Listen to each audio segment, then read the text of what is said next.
Muy buenas a todos y bienvenidos a un nuevo vídeo para mi canal de YouTube. Como bien os dije, voy a empezar a subir vídeos con más frecuencia, o al menos intentarlo, y este es el primero de una serie que comenzaré de vídeos informativos que intentaré subir todos los jueves, ¿de acuerdo?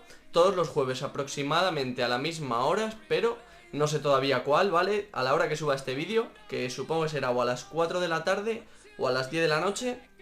Pues a partir de este jueves, de hoy, que estaréis viendo el vídeo, todas las semanas, o casi todas las que pueda, subiré un vídeo informativo hablando de cualquier tema que me propongáis.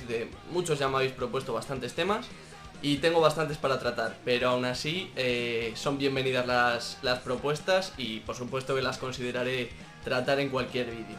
Bueno, como primer tema de esta serie informativa, voy a hablar del Bootwing, ¿vale? Muchos me lo habéis pedido y me parece muy interesante porque hay poquita información en español, al menos que yo haya visto por ahí. Por lo tanto voy a tratarlo en dos vídeos, me parece, 2 o 3 como mucho, pero la idea es hacerlo en 2, de la misma forma que hice el vídeo del valgo de rodillas, ¿vale? Un primer vídeo hablando de lo que es y de sus causas, y un segundo vídeo hablando de cómo solucionarlo. Por lo tanto, este primer vídeo va a tratar precisamente de eso, de qué es el Bootwing y qué puede causarlo. Después de este vídeo seguramente ya muchos tengáis una idea de cómo solucionarlo, porque las causas, conociéndolas, se pueden intuir las soluciones, pero haré un segundo vídeo al respecto porque me parece bastante interesante y os puedo dar ideas buenas para solucionar el Bootwing. Así que nada, después de esta chapita que os he soltado, vamos a empezar definiendo el Bootwing. El Bootwing es básicamente un movimiento de flexión en la zona lumbar de la columna, ¿de acuerdo? Generalmente se producen estos movimientos en ejercicios que requieren una flexión de cadera bastante grande, como puede ser la sentadilla y cualquier variante. Este movimiento de flexión de la zona lumbar de la columna no es positivo porque distribuye las fuerzas de manera desigual a través de los núcleos de las vértebras, ¿de acuerdo? Aparte de los núcleos, por toda la estructura de la vértebra, se distribuyen de forma irregular las fuerzas que produce básicamente el peso de la barra en la columna y por lo tanto hay un riesgo potencial de lesión bastante grande.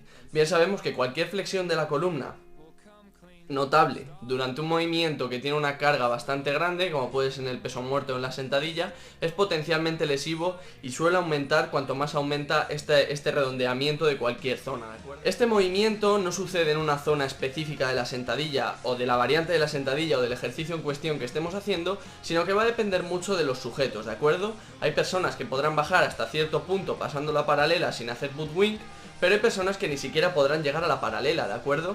Bien sabemos que la movilidad de la cadera y de cualquier articulación del cuerpo humano varía mucho en función de cada sujeto, ¿vale? Ya sea por anatomía, por problemas de movilidad o por problemas de control motor. De hecho, se ha visto que la flexión de la cadera puede variar en sujetos desde 80 grados hasta 140 grados, ¿de acuerdo? Lo cual nos deja una diferencia de 60 grados, que es una diferencia abismal. Por lo tanto, no hay movimiento... O sea, no hay una zona específica en la cual se produzca este Bootwing, sino que va a variar mucho dependiendo de la persona. Bien, ahora que ya hemos definido el Bootwing, vamos a proponer unas posibles causas que lo provoquen.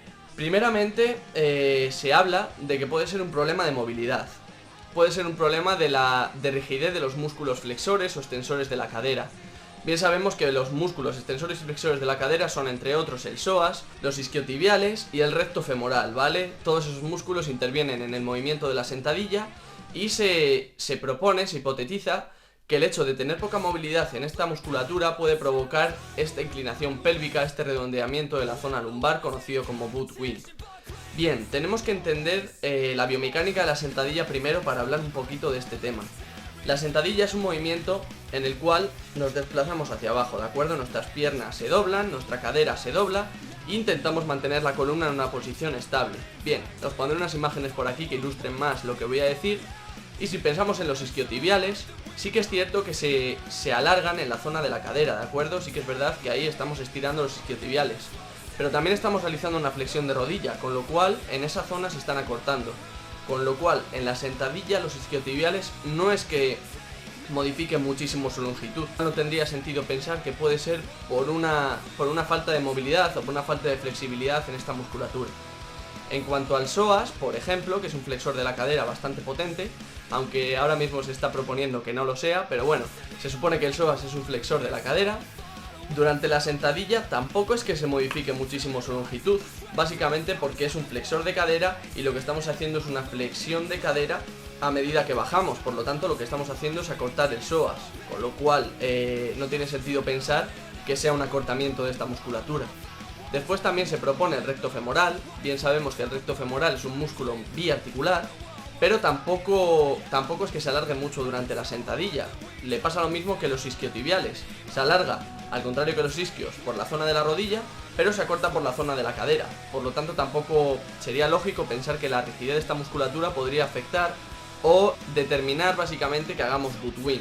Por lo tanto, una falta de movilidad podría ser, pero no debería ser la razón más determinante a la hora de realizar este butt wing. También se ha propuesto el hecho de la dorsiflexión de tobillo, ¿de acuerdo? Y esta vez yo sí que tengo que decir que creo que la dorsiflexión de tobillo es fundamental a la hora de la biomecánica de nuestra sentadilla y por lo tanto puede determinar el butt wing sin duda alguna. Pensemos que la sentadilla es un movimiento, como bien he dicho antes, hacia abajo, en la que la inclinación del torso depende en gran medida de la dorsiflexión de tobillo que nosotros estemos haciendo. Si nosotros no somos capaces de pasar la rodilla por delante del tobillo, no es lesivo, por si algunos os estáis preguntando si lo es. Si queréis, os paso bibliografía al respecto porque es un mito que ya han comentado muchísimos compañeros míos, pero no es lesivo pasar la rodilla por delante de la puntera. Si no somos capaces de hacer ese movimiento hacia delante de la rodilla, vamos a tener que compensar con una inclinación del torso, ¿de acuerdo?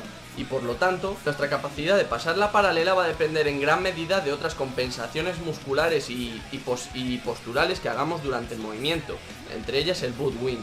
Por el contrario, si somos capaces de pasar la rodilla por la puntera de nuestros pies, podremos bajar muchísimo más vertical y tendremos muchísima más facilidad de mantener la columna estable y neutra durante todo el movimiento.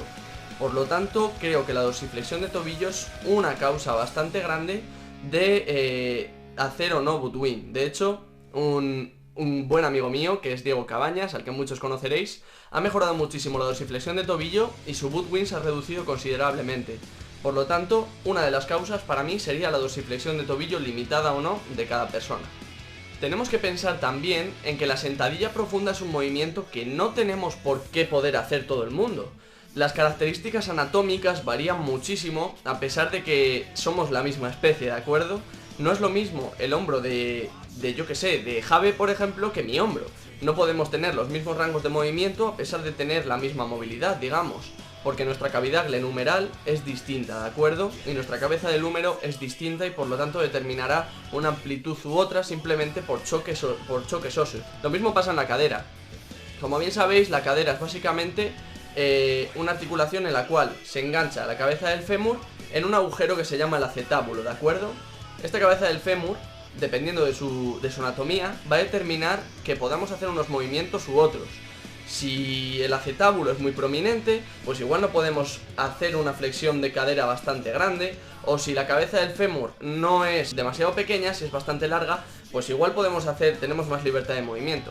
En definitiva, la anatomía de la cabeza del fémur y la anatomía del acetábulo va a determinar muchísimo la capacidad que tengamos nosotros potencial de realizar flexión de cadera, por ejemplo, o extensión de cadera.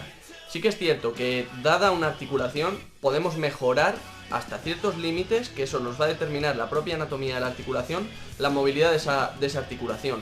Por lo tanto, una de las razones por las cuales muchas personas no pueden hacer una sentadilla profunda no es por movilidad, es simplemente anatomía, ¿de acuerdo?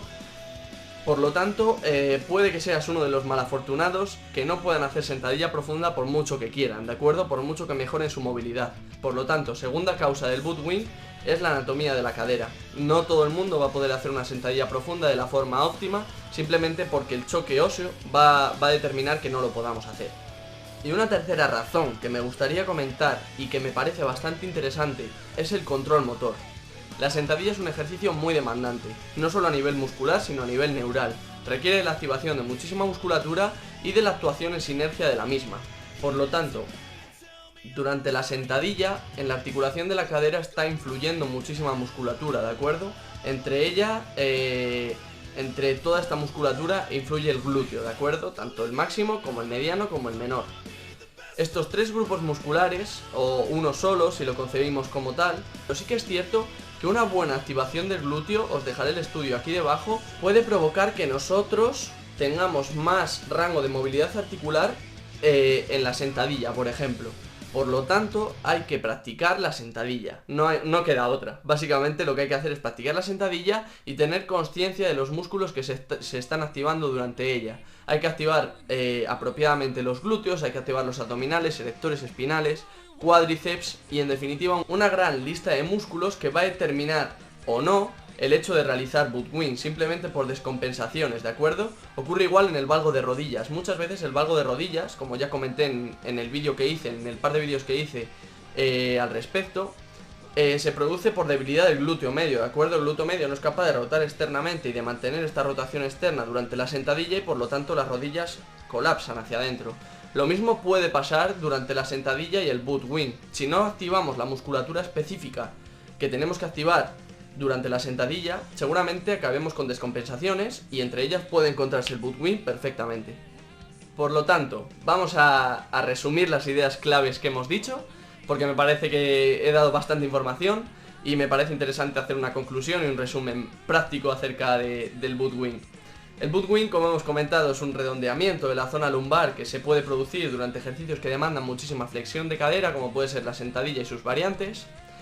La falta de movilidad en los músculos extensores y flexores de la cadera puede que no sea una de las razones determinantes para realizar butt-wing, sino que pueden ser otras tres razones que he comentado, como son la dorsiflexión de tobillo, como son la propia anatomía de cada uno de la articulación de la cadera y como son el control motor y la activación muscular durante la sentadilla o los ejercicios en los que se produzca este butt-wing. Bien, conociendo las causas y conociendo la definición del butt-wing, es fácil determinar las soluciones posibles al respecto. No obstante, subiré un segundo vídeo proponiendo ejercicios, proponiendo métodos por los cuales podamos reducir nuestro butt-wing al máximo, ¿de acuerdo? Como bien he comentado, no siempre es posible reducir este butt-wing al máximo por la propia anatomía de cada uno, pero voy a intentar proponer soluciones y que podamos entre todos acabar con este movimiento que ahora está de moda y que mucha gente dice que no es lesivo y que mucha gente dice que sí. Pues básicamente pretendo que esto se solucione y lo mejor es no hacerlo, ¿de acuerdo? Mi opinión es que lo mejor es evitar movimientos de flexión o extensión incluso de la columna durante ejercicios como la sentadilla y el peso muerto, que no repartan bien las fuerzas durante todas las estructuras anatómicas que se involucran. Así que nada, espero que este vídeo os sirva, espero que os sea útil y que lo apoyéis con una manita arriba, que para ser el primer vídeo de la serie se necesita mucho apoyo para ver que os anima y que os gusta esta temática y esta dinámica que va a coger el canal a partir de ahora. Así que, como bien he dicho, nos vemos en los siguientes vídeos. Pronto subiré la segunda parte, no sé si la semana que viene o subiré un par de vídeos antes informativos todos los jueves, recordad, a las 4 o a las 10, dependiendo cuándo se suba este vídeo. Así que, de todas formas, lo veréis. Como digo, se agradece muchísimo vuestro apoyo, se agradece muchísimo que demostréis que este canal puede coger buena forma y puede llegar a muchísima gente. Y nos vemos en los siguientes vídeos. Un fuerte abrazo y seguid fuerte.